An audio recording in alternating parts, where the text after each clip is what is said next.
Ôm bài mà qua đây. Trọng tài là 19 sân cửa. Trận này đánh trận đấu.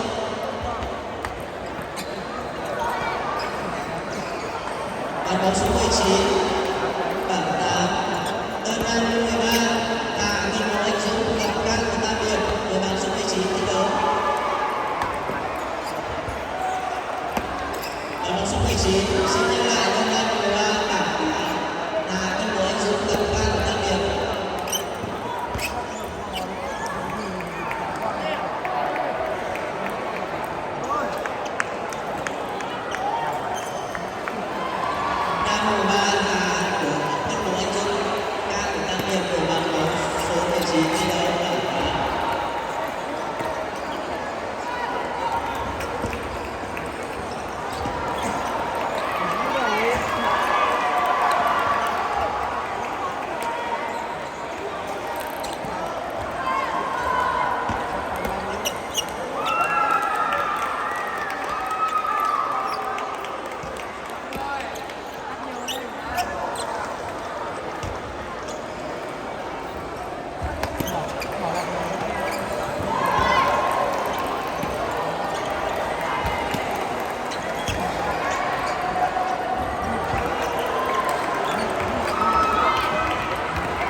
Giải đấu bóng bàn mở rộng của Việt Trì Phúc Thọ mở rộng.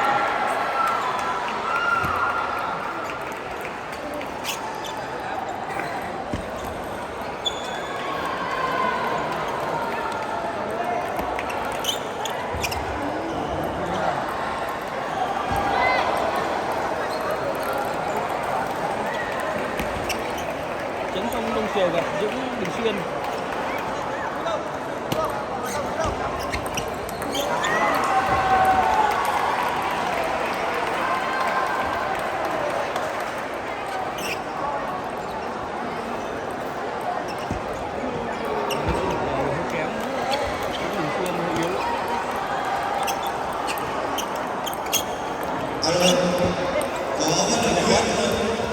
Để quên đi bao giờ Không mất mồ hôi gì nhỉ?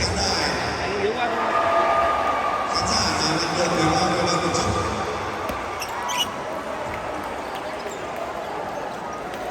xin thông báo là vận động viên để quên bao giờ của trận khán giả không phải của ai thì ai nhận được thì bao nhiêu ban tổ chức.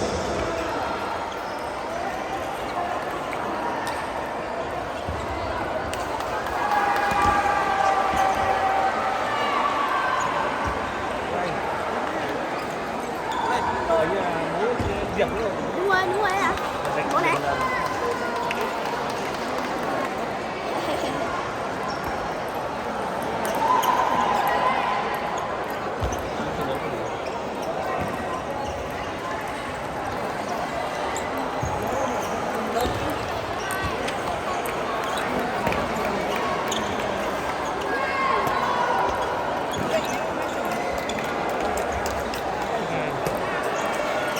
Bàn bóng số 21, Đông Nam 13, Quảng Trị, Long câu lạc bộ Bóng nước gặp Thiên Đội Tân Tân Minh.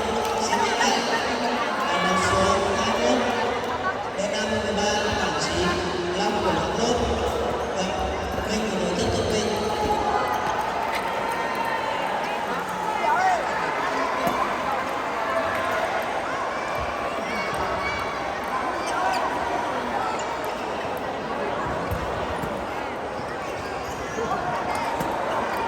Bàn bóng số 23, Đông Nam 13, Quảng 10, trận số 51, Thành của Vinh Quang Công an gặp Khoa Bao Điền Hải Phòng.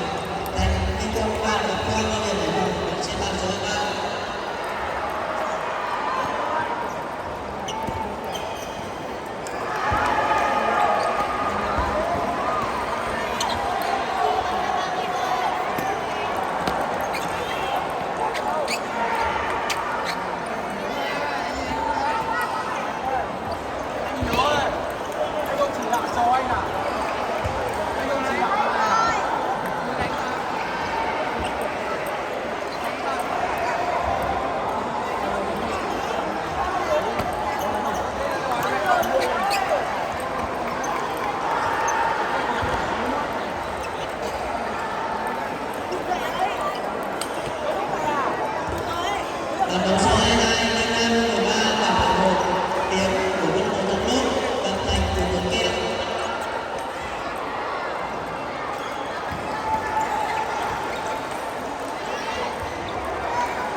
Bạn bóng số 24,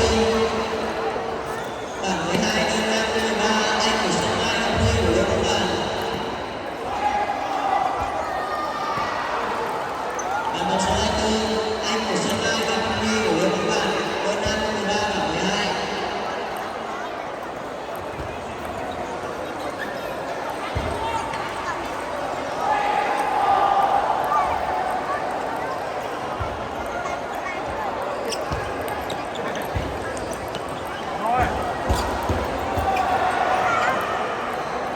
Bạn bóng số 15, đơn nam 13, Minh của thang máy Đài Loan Phát, gặp Duy của Cao Điền Hải Phòng. Bạn bóng số 15, đơn nam 13, Minh của thang máy Đài Loan Phát, gặp Duy